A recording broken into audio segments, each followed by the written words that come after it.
love the chase and the hunt, and I set the pace when I'm running. I always take what I want and I always give it 100. Don't need a bank, no I'm funded. Play the game like it's nothing. I'm always thankful for something. Don't take for granted, stay humble. Now wake up! It's time to look at the enemy. Look in the mirror if he is no friend to me. It's not. Don't forget to subscribe and push the notification bell for you not to miss our upcoming updates. Now let's get started. Bab 1622. Tari dan yang lainnya merasa bingung dengan tindakan Iwan dan menghentikan latihan mereka sebelum membuka mata. "Iwan, apa yang kamu lakukan?" Tari bertanya dengan rasa ingin tahu. "Aku?" Iwan membuka mulutnya untuk menjelaskan, hanya untuk disela oleh Yuni. "Iwan, gelang merah tua apa yang ada di tanganmu itu? Warnanya terlihat agak menyeramkan." Yuni menunjuk ke arah Cut of Doom. "Ya, kelihatannya menyeramkan," yang lain pun setuju. Iwan pun membeku dan menyadari sesuatu yang penting. Cut of Doom berwarna merah tua dan warnanya merupakan fitur unik, sehingga praktisi bela diri manapun akan dapat mengenalinya hanya dengan sekali pandang. Oleh karena itu, orang lain akan dapat menebak bahwa Iwan adalah orang yang membunuh Asmodeus dan mengambil manset Doom darinya. Jika Iwan menggunakan manset tersebut untuk melawan musuhnya di masa depan, yang akan menyebabkan lebih banyak masalah daripada keuntungan. "Iwan, apa yang kamu pikirkan? Kenapa kamu tidak mengatakan apa-apa?" Keempatnya bingung ketika Iwan tetap diam. "Oh, bukan apa-apa, memang warna gelang ini agak aneh. Saya akan membeli bubuk emas besok dan mengubah warnanya." Iwan tersenyum ketika dia memutuskan untuk mengecat Cut of Doom dengan warna lain agar tidak menarik perhatian pada dirinya sendiri. "Itu hanya gelang, tidak berarti apa-apa. Apakah kamu ingin melapisinya dengan emas? Kamu pasti terlalu banyak waktu dan uang."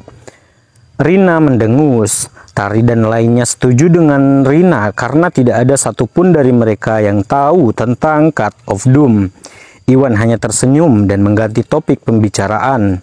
"Ratna, ini sudah larut. Kamu harus kembali ke kamarmu bersama Yuni dan Rina untuk beristirahat." "Baiklah, kami akan pergi dan memberi kalian berdua ruang." Sebelum Ratna sempat menjawab, Rina memasang wajah cemberut dan menyeret Ratna dan Yuni keluar ruangan. Keesokan paginya, Charlie pergi ke kediaman keluarga Salim, tetapi langsung menemui Panuwun, bukan orang-orang di garis keturunan kedua. Meskipun Bos Selatan telah mengubah strateginya dan ingin menempatkan garis keturunan kedua sebagai penanggung jawab, Charlie menginginkan Tari untuk dirinya sendiri dan bermaksud untuk melihat apakah Panuwun mau bekerja sama dengannya. Akan ideal jika Panuwun bersedia menyetujui lamaran pernikahan atas nama Tari dan berjanji kesetiaannya kepada Bos Selatan. Dengan begitu, Charlie bisa menikahi Tari dan mendapatkan guru Bio Farma tanpa banyak usaha. Namun, jika Panuwun menolak, Charlie tidak punya pilihan selain membawa kesepakatan itu ke garis keturunan kedua keluarga Salim. Di ruang tamu, Charlie masuk dengan dua pengawalnya dan bertemu dengan Panuwun. Setelah berbasa-basi singkat, mereka masing-masing mengambil tempat duduk. Bab 1623. "Apa yang membawamu ke sini, Tuan Basuki?" Panuwun pun bertanya.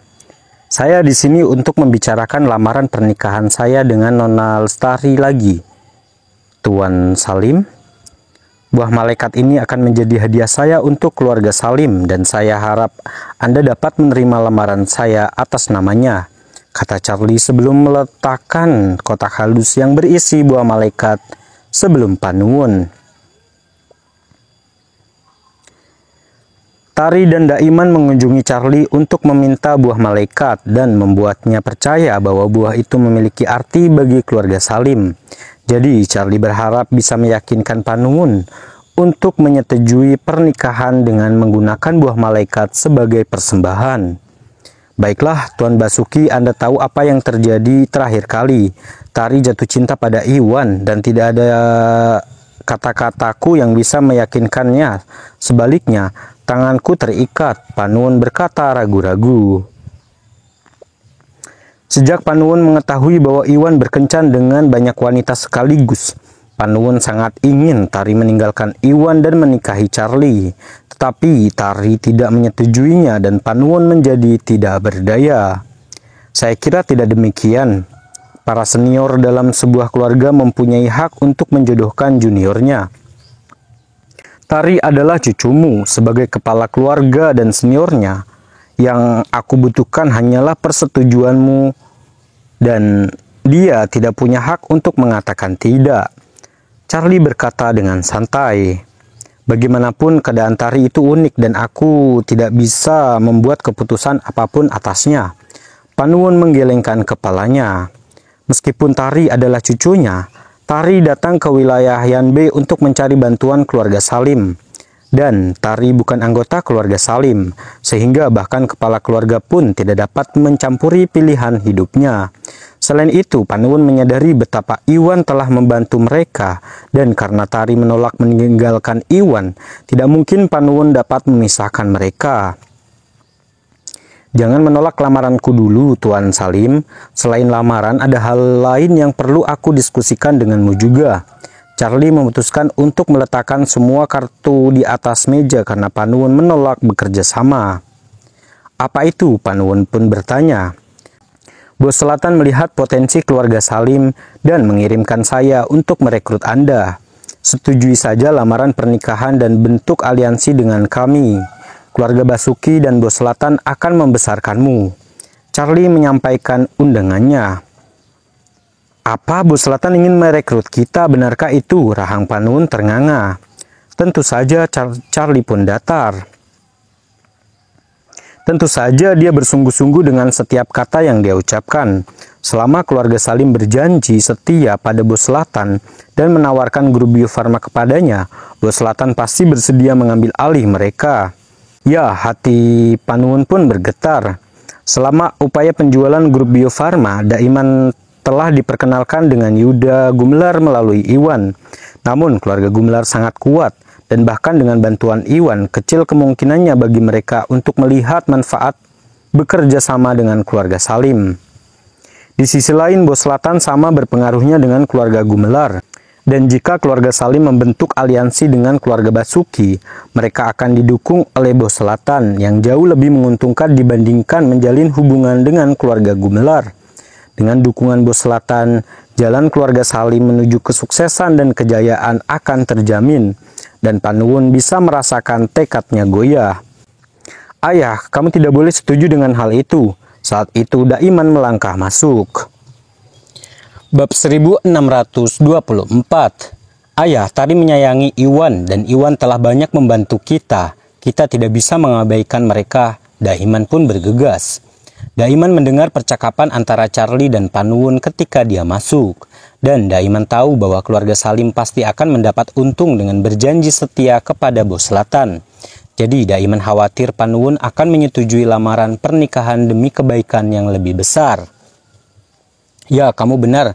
Kita tidak bisa mengabaikan orang-orang yang telah membantu kita sebelumnya. Panuwun ragu-ragu sejenak sebelum kembali tenang. Panuwun tidak bisa memaksakan cinta, dan jika Tari memutuskan untuk meninggalkan Iwan karena dia melihat wanita lain, Panuwun akan sangat senang melihat hal itu terjadi. Namun Tari dan Iwan saling mencintai, dan Iwan pernah membantu keluarga Salim di masa lalu. Memisahkan mereka demi keuntungan keluarga akan membuat keluarga Salim menjadi orang yang tidak tahu berterima kasih dan tercela, dan Panuwun tidak sanggup melakukannya. Pikirkan dua kali, Tuan Salim. Merupakan suatu kehormatan bahwa Bos Selatan bersedia merekrut Anda. Jika Anda melewatkan kesempatan ini, Anda tidak akan mendapatkan tawaran ini lagi. Ekspresi Charlie menjadi gelap. Maaf Tuan Basuki, tapi pernikahan tidak boleh dianggap enteng. Tari adalah cucuku. Selama dia tidak mau menerima lamaran itu, aku tidak akan pernah menukar kebahagiaannya demi keuntunganku sendiri. Tolong beritahu Bos Selatan bahwa kami berterima kasih atas tawarannya. Panuwun tersenyum meminta maaf, tetapi menolak lamaran itu sekali lagi dengan tekad. Sebagai kepala keluarga adalah tugasnya untuk bertindak dengan cara yang menguntungkan keluarga, tetapi Panuwun tidak akan pernah memaksa keturunannya untuk menikah, atau Panuwun tidak akan pernah menikahkan putrinya dengan Lukas. Baiklah kalau begitu, jika itu masalahnya, aku akan pergi sekarang. Charlie merasa marah, mengejek dan pergi dengan buah malaikat. Charlie hanya mengunjungi Pak Nuwun untuk menguji perasaannya terhadap undangan bos selatan. Karena Pak Nuwun dan Daiman menolaknya, Charlie menyadari bahwa dia hanya bisa menyampaikan undangan ke garis keturunan kedua saja. Begitu Pak Nuwun dan Daiman disingkirkan oleh garis keturunan kedua, Tari tidak akan memiliki siapapun yang mendukungnya dan dia dapat dengan mudah membawanya keluar keinginannya. Sementara itu di rumah tempat tinggal garis keturunan kedua keluarga Salim, Charlie bertemu dengan Rick, Igun, dan Nigel di ruang tamu. Dan setelah berbasa-basi singkat, mereka duduk. "Tuan Basuki, mengapa Anda di sini?" Rick langsung melanjutkan. "Tuan Salim, sejujurnya saya di sini atas nama Bos Selatan untuk merekrut garis keturunan kedua dari keluarga Salim." Charlie berkata dengan tenang. "Merekrut kami? Apa?" Ketiganya terkejut dan saling bertukar pandangan bingung. Mereka hanyalah garis keturunan kedua dalam keluarga mereka dengan kekuasaan terbatas. Bahkan jika Bos Selatan ingin merekrut para keluarga Salim, dia seharusnya memilih garis keturunan pertama.